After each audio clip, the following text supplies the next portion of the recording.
What is up, everybody? You are back on the other side with yours truly, Mike G. And today I'm bringing you the incredible story of a man who started out as a teenage runaway and then ended up traveling the world and becoming a champion in the WEC. Ladies and gentlemen, he is the one and only Razor Rob McCullough. How are you doing, Rob? What's up, guys? I'm doing well. Thank you. Thank you so much for sharing your time. I know you're a busy man. I'll get right to it.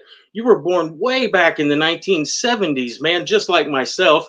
I caught the very tail end of it, 1979. What was it like being a kid growing up in Huntington Beach, California? Man, it was sunny days. It was fun. Went to the beach when I was a kid.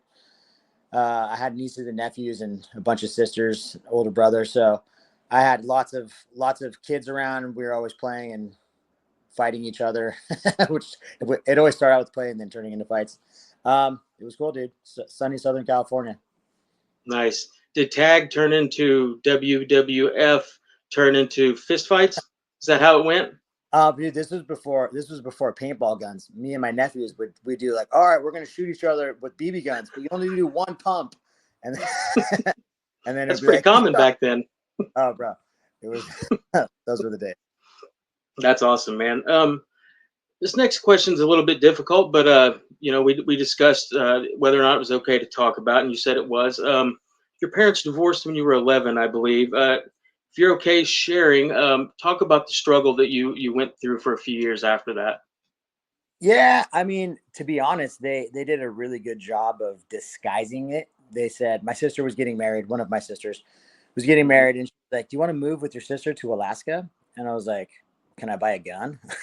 I was 11, and they're like, "Yeah, probably you'll learn how to go hunting and fishing." So, which I did. So while I moved there, I realized that my parents had got split up, and so that was a little. That was like a hey, wait a minute. But I mean, to be honest, when you're a kid and you're in it, you don't realize your life's Right. normal. My parents were very like physical with each other. Yelling and screaming was what the normal was. If they were actually having a normal conversation, that was weird. So to me, growing up like that, I mean, and that's not a sob story. To me, that just developed Sure. who I am and who I was to be able to like want to go fight people for a living. Right. So it helped me hone a skill set that paid out in the end. Right. What was Alaska like? That's quite a change from Huntington Beach. Yeah, definitely. How'd you get used to that? I lived in Kenai, Alaska. It's like the South Central, which sounds cool, but it was we lived right on the Kenai River. My sister, I got married. I literally just got off the phone to my brother-in-law. They're no longer married, but he was like a dad to me. Hmm. So he had got a job in the oil business and he was doing really well. So I went from like like medium kind of like back when my parents kind of were getting ready to split up, which I didn't really understand. My mom was like, I'm using food stamps and stuff, which it is what it is, right? Hmm.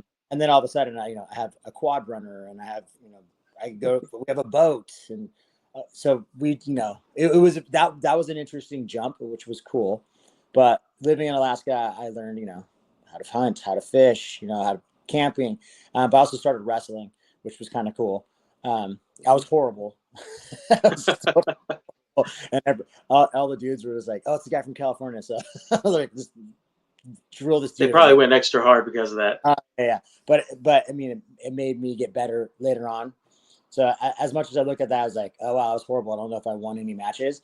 It developed my hips and hand fighting and everything later on. So when I actually started fighting in MMA, I was like, "Oh yeah, I know this." And everyone's like, "Are you a wrestler?" I was like, "Yeah, I wrestled in sixth grade." Like, okay, Took third place in sixth grade. yeah, exactly. When did you discover fighting?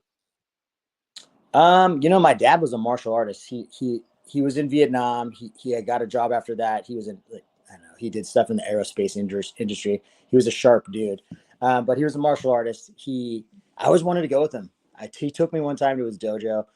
I think he did like judo, and he did like I think it was some form of karate.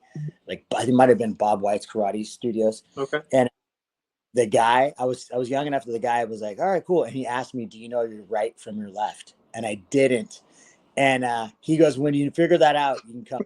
I was so bummed, but my dad was in shape. He would go running every night, like 10 miles. He would go on jogs. So I'd always ask him, "Can I go with you? Can I go with you?"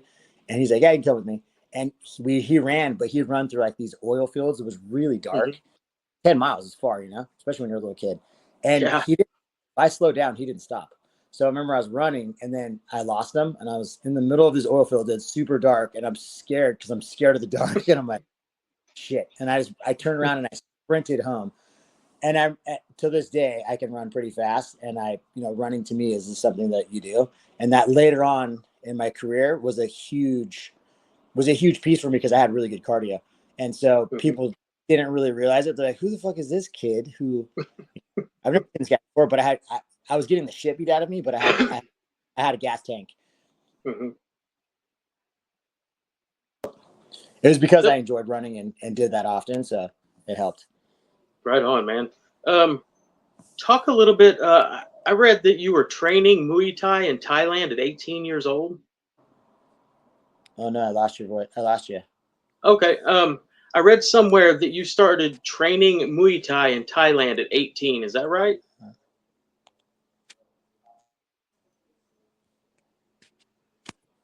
Can you hear me? I can't hear you. Oh no. Yeah, we'll have to crud. We'll have to start over. I'll send you a new link.